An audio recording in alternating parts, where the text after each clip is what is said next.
Back in high school, the first thing I did was rush to the door. "Jack, I heard your parents are away on business and you're home alone. Can I stay at your place for a few days? I can help with chores to make up for it." I looked at the person in front of me and instinctively reached out to touch her. Lucy flinched on reflex, but for the sake of asking for help, she forced herself to stay still. The cold sensation at my fingertips, the slight tremble in her body, all told me one thing loud and clear: she was still alive. I really came back. In my last life, I turned her down. The next day, she ended up dead on the street. That was why I got into the police academy and spent 10 years chasing the case. But the storm had washed away every last trace. I'm sorry. Lucy hurriedly stepped back, slipped, and started falling. I reacted fast and caught her by the waist, pulling her straight into my arms. With the rain pounding outside, silence fell between us.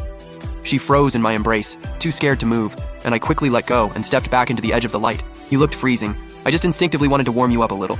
"Sorry." "It's okay." I moved aside and let her in. Looking at how pale she was, my thoughts started churning.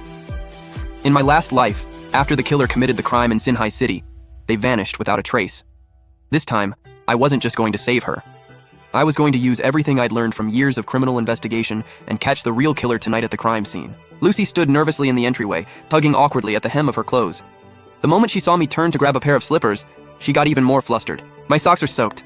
I'll dirty your slippers. I can just go in barefoot. I'll mop the floor for you later." On a stormy night, stuck alone in a room with a guy, both of them drenched, Lucy was overwhelmed with anxiety. She dug her nails deep into her palm, forcing herself to stay calm. While my back was turned, she quickly scanned the room out of the corner of her eye. Only when she noticed the hot tea on the coffee table and the messy cardboard boxes did her tense shoulders relax a little. "Here, this is for drying your hair. Use it if you don't mind. Could I borrow a change of clothes too? Mine are kind of soaked." That was when I finally noticed how tightly she was clutching her soaked shirt. "Since you're changing anyway, you might as well take a hot bath. Otherwise, you'll catch a cold. The guest room doesn't have a bathtub. Use the bathroom in my room. I'll go run the hot water." The second she heard she'd be bathing in my bathroom, Lucy lowered her head in embarrassment and answered in a voice barely louder than a mosquito. The sound of running water filled the bathroom. Lucy looked at my busy silhouette. "Jack, just call me by my name. You want to ask why I'm not asking why you needed a place to stay, right?" Lucy looked up in surprise and nodded, curiosity filling her eyes. "A pretty girl like you knocking on someone's door in the middle of a storm asking for shelter? There has to be a reason. And if it's not something you're comfortable talking about, then me pushing for answers would just be rude." Hearing that, Lucy's eyes turned red. I checked the water temperature, then slowly walked over to her. Suddenly, I raised my hand and braced it against the wall by her ear, trapping her in my arms. "I'm not worried about you trying anything. But aren't you scared that if you stay here, I might try something on you?" Lucy leaned against the wall, biting her lip lightly, a warm feeling spreading through her whole body. "I trust you." She looked straight at me with those beautiful eyes, bold and unwavering. That one answer completely shut down any room I had left to keep testing her. Then I remembered I still had something important to do tonight, so I smiled and pulled my hand back. "Go take your bath. As for clothes, with your figure, this shirt can totally pass as an oversized dress. Just wear it for now. Your clothes can go in the washer, then the dryer. They'll be dry in no time." Thank you." Lucy turned and went into the bathroom. That thank you was half for giving her shelter, and half for my understanding and restraint. Listening to the sound of water from the bathroom, I smiled, turned around, left the bedroom, and went to make some ginger tea. A little while later, the bathroom door opened. Lucy walked out in an oversized sweatshirt, her cheeks lightly flushed from the steam, showing off the pale skin above her knees. "I already put your slippers out." Lucy slipped into the warm, fluffy slippers, and a lot of the shyness in her heart faded away. The moment she stepped out of the bedroom, she caught the sweet, comforting smell of honey ginger tea. I walked over holding a mug, my eyes brushing across the loose neckline of her sweatshirt. My throat bobbed slightly. "Here, have some ginger tea." Lucy took the mug and sipped from it in small mouthfuls. "Want me to cook you some noodles? Wouldn't that be too much trouble?" "Trouble? It's just a few minutes. Sit down first, I'll add 2 eggs for you." I was just about to get up when a small hand grabbed me. "I can fry eggs, let me help too." Once we got to the kitchen, Lucy looked genuinely surprised by how clean and quick my knife work was. Before long, the cutting board was neatly lined with chopped tomatoes and ham. Lucy stepped onto a little stool and reached up on tiptoe for the carton of eggs on the top shelf.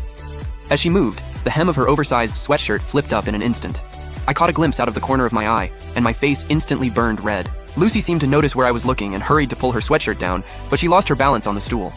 I rushed forward to steady her from behind, but my hand accidentally slipped somewhere it really shouldn't have. Her body went limp and she fell straight into my arms.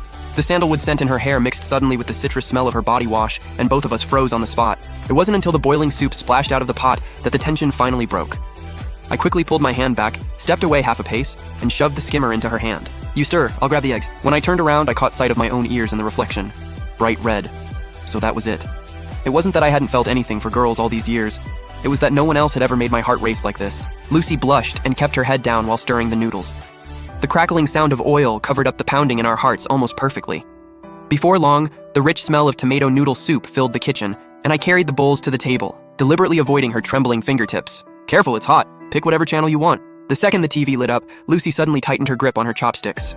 On the screen was the study material I'd forgotten to switch off.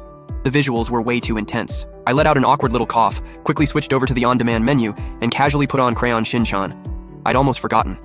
Back then, I turned the school beauty away because I was terrified she'd catch me watching stuff like this. Good thing all these years have made me way thicker-skinned. I switched it off fast, acting like nothing happened without even blinking. Lucy quickly changed the subject too. Wow, you're actually a really good cook. I grabbed a tissue and gently wiped the tiny beads of sweat off the tip of her nose. You're sweating now. That means the chill's leaving your body. Eat slowly. There's more in the pot. She focused on her noodles and finished everything, soup and all, with a look of pure satisfaction on her face. One bowl was enough for you? Just as she gave a soft little answer, thunder exploded outside the window. I instinctively looked at the clock. 9:57. There were only about 30 minutes left until the time of the murder in my last life. This time, I was going to see the killer's face clearly. Time was running out. I had to move now and check around the area near the crime scene. Since you're full, just stay in the living room and watch TV for a bit. I'll wash the dishes when I get back. I'm heading out to grab some late-night food. I'll be back soon. It's pouring outside. You're still going out? It's fine. It's really close. When I got to the door, I suddenly stopped and turned around. I was worried this killer had planned everything in advance and might have already followed her here and be hiding nearby. Listen carefully. Until I get back, don't open the door for anyone, no matter who rings the bell. I have a key. I won't ring the bell. Hearing my warning, Lucy nodded obediently like a little kitten and wrapped herself tighter in the blanket. As the door shut behind me, she looked at the now empty room, curled up on the couch, and quietly waited for me to come back.